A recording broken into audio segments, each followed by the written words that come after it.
How you doing, Tim, brother? And how's How you everyone in the doing, chat? Brian? Lovely to see All you as good. always, Brian. How are we doing today? Yeah, I'm good, mate. I'm good. Listen, it was, I think what everyone's been speaking about, I completely agree with. The midfield is a big issue.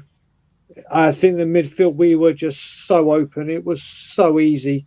The Madison, Madison is a shell of the player he was. He really is poor at the moment, isn't he? Yeah, it's I can understand that way of thinking, and especially when you're comparing him to how Decky's performing right now compared to how Bergval's performing right now. Madison is definitely not in the form that those two players are in. I would say he's still doing some good things, and I don't think he's maybe some performances last season where he was completely anonymous. I think he's a bit better than that, but especially when we've put him on the pedestal of how we saw him, not just at Tottenham but also at Leicester, and how we see him performing at the moment. Leaves you wanting more, that's for sure. And you can see Decky thriving. You can see Bergval coming in, really making a real big impact. And for you, Brian, Yep. I've been asking everyone this, going, with the start of the new season around the corner, Decky's been probably the form player in pre-season with how he's performed. Like, where does he come in for Madison? Do you drop Madison for the opening day?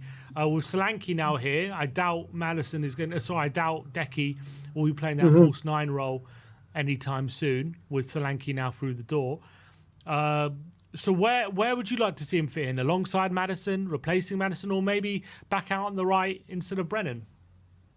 Definitely not out on the right. Definitely not out on the right. I think he's got to be in contention now for the creative role or one part of that midfield three, like the more advanced. I said as well, and I don't know why. A lot of people saying Archie Gray was having a bad game. I thought he did very well when he came on, and I think I think Bergvall and Gray have to start against Leicester. I really do. Now it's just whether you put Kulusevski as the other midfielder, maybe a Bentancur, to guide the two youngsters through, because I don't think, apart from Kulusevski, in the middle, any of our first team midfielders have done well at all in pre-season. Not one of them. I think the only thing James Madison has done is that lovely build up with Kulusevski for Johnson's goal against Hearts. I think Madison has been that bad. So I would actually start Graham Bergvall, and then you decide whether Bergvall plays as the 10 or the 8. And then you either go based on that, Benson core if you put in Bergvall up, or if you put in Bergvall as the 8, you put Kulusevski. The midfield really has not looked good. Yeah, in terms of Gray, I would say I thought for the first like 10 minutes or so he struggled a bit, but once he grew into the game, he was starting to really be confident, and I thought he did really well for the majority of the half. He was showing some really good quick feet, was able to get away from some really good players in that Bayern Munich team.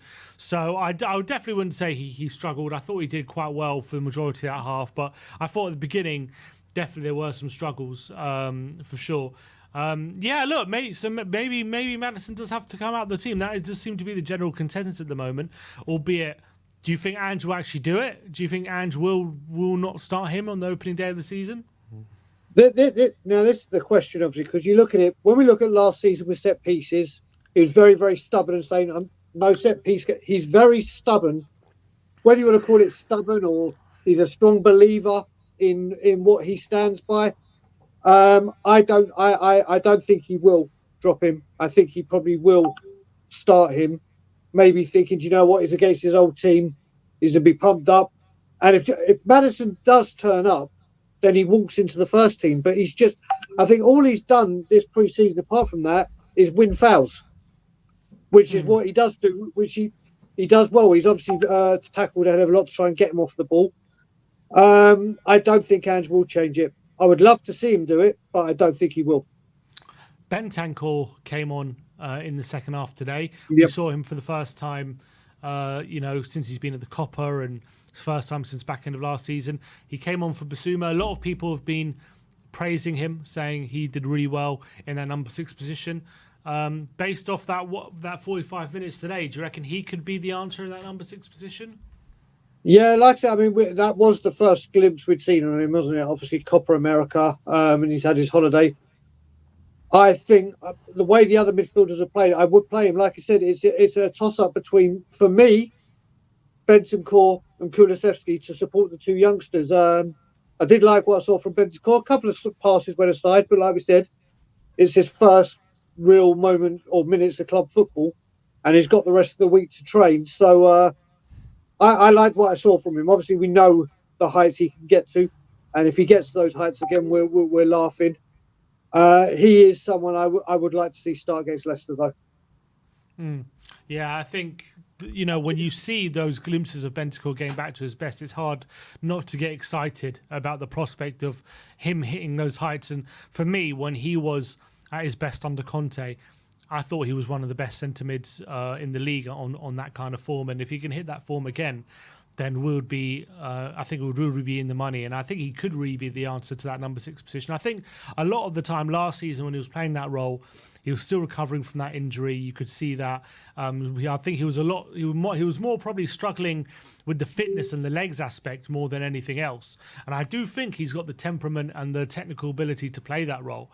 It's whether he's got the legs to cover all the ground that you're going to need to cover in that position, which he was able to do under Conte. But whether he can do it now, I think he's going to have to prove that. But if he can get back to those fitness levels he had under Conte, there's no reason why he can't be the answer.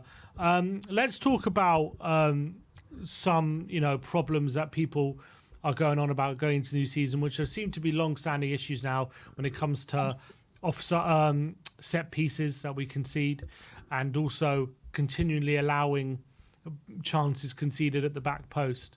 How concerned are you about these things? Is this something that you think will be solved, or is it starting to worry you that there've been long-standing issues now and they don't seem to be ones we can put to bed? Yeah, listen, it is a concern. What you can put it the other way, saying this is pre-season and our defence, our real defence, haven't got back together yet and haven't started playing regularly. But then you look at it, this has been a problem for a very long time. And it's something that keeps repeatedly happening. And you would want to think that there'll be some training behind it and say, right, we need to counteract this. But there just doesn't. It wasn't even set pieces as well, was it, Sim? During the build-up, yeah. how open, not just set pieces in the far post, continuously over at that far post, and we were getting exposed, and it's got to be a concern. It's got to be on the checklist to say we need to solve this, because now we go up against the Premier League teams, they're going to exploit a weakness, aren't they? They're going to literally see it as our pressure point and keep going and going and going, as we had with set pieces last season with zonal marking until they changed that. So hopefully Ange has taken everything on board and seen he needs to find something to address this. If these problems do persist and it continues to cost us results, at what point do you reckon Ange will start coming under a bit of pressure? Oh, I knew you were going to go down this road. Oh, here we go. Here we go. I've said it before, and I've seen a couple of people say it in the chat. I don't turn my back on managers. I won't turn my back on managers because all it is we repeat the process. The manager will come under fire. Someone will pull the trigger. We go again. It's patience. We start again. We got to give this guy. I hope he does it. I can understand for the style of play why he might come under some pressure. Sorry, I can understand some of the way we play where maybe he should drop back or be a bit more different. I can understand that, but don't turn on the manager to say you want him out, because we're just going to keep banging our heads against a brick wall and repeating this process. And I don't see, there's got to be some give and take here, and Ange hopefully will look into it. Hopefully Ange will see that. Go on, Sim. No, I completely agree with you, and I know I'm not one here sitting here saying I want Ange out at all. I actually really like the football we're playing, and I'm very much look excited about where this project is going. But if we can't sort these issues about these problems at the back post, it seems to be a consistent issue, which has been a consistent issue for many months now, where the opposition winger will get a cross in, and there's about 2 or 3 players just completely free at the back post, queuing up to put it away, essentially. And it's happened Yeah. many, many times now. And he's like, if that's not something he can sort out, he does have to take responsibility for that, doesn't he? Yeah, I mean, you do. And what I will say, kind of in the question where you were asking about pressure, if you look at when we have sat managers before, the sweet spot for Levy seems to be the end of October, beginning of November. Happened with Nuno, Joe. I think with AVB it was a little bit later, but it's around that build up to Christmas kind of, or Yeah. end of Halloween going on. So that seems to be Hmm. the sweet spot when we do pull, or when the trigger has been pulled. So that will be, if this carries on up until then, the back post and results aren't going our way, then I would start worrying if I was Ange Postecoglou. Obviously, I'm not, and thankfully, it's not me that picks the team or does anything. I just comment on it. But that's the time where I think he could come under some serious pressure if things don't change. Ange, in his press conference today, said, we're still active in the market and we're expecting some movement before the end of the window. What do you expect to happen between now and the end of the window, and what do you think needs to happen? We need a winger for Solanke. We need a winger. And I will say, do you know what? I'm going to say it here whilst we're here now. Obviously, Simeon, you know me for long enough now, and sometimes I can, as you say, heart over head or head over heart. Sometimes I can go berserk. And I will say, when I first heard Solanke, I was like, "What the goddamn hell are we doing?" I was like, "Oh, here we go again." I've come on board. I think Solanke will do well for us. I think if you take away the name, the value, and you look at the attributes and what we need, I think he is out of him and Tony. I'd pick him. Solanke. Obviously, I wanted Gyökeres as my guy.